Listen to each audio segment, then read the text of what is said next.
হৃদয়টা বড় ভারাক্রান্ত। মনে হয়েছে যেন নিজের পরিবারের কেউ এই পরিস্থিতিতে পড়েছে। মনে হয়েছে হাদি আমার আপন ভাই। হৃদয়ে কি যে ব্যথা পেয়েছি, কি পরিমাণ রক্তক্ষরণ হচ্ছে। আমার মনে হয় আমার মতো আপনাদেরও হচ্ছে।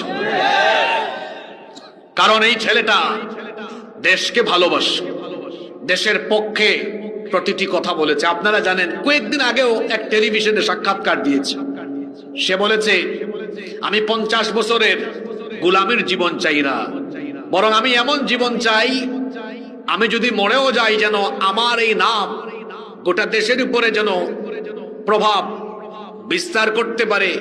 আমি কাপুরুষের মতো বাঁচতে চাই না, বরং আমি এই পথে হেঁটে হেঁটে যদি শহীদ হয়ে যাই এতে আমার কোনো আফসোস থাকবে না। সে বলেছে যে আমি যদি ইনসাফের একটা হাসি দিয়ে শহীদ হতে হতে আল্লাহর কাছে যেতে পারি, এটাই হবে আমার জীবনের শ্রেষ্ঠ পাওয়া।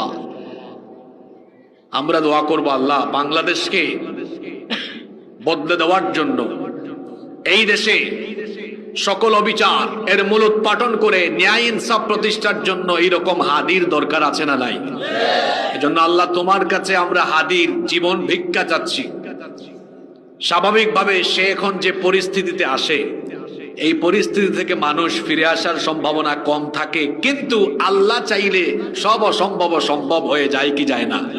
এজন্য আমরা আজকের এই মাহফিল থেকে হাজার হাজার মুসলমান নিয়ে দোয়া করছি, আল্লাহ তুমি আমাদের ভাই হাদির জীবনটাকে ভিক্ষা দাও।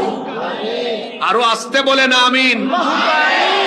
আল্লাহ তুমি আমাদের ভাই হাদিকে সুস্থ করে আমাদের মাঝে ফিরিয়ে দাও।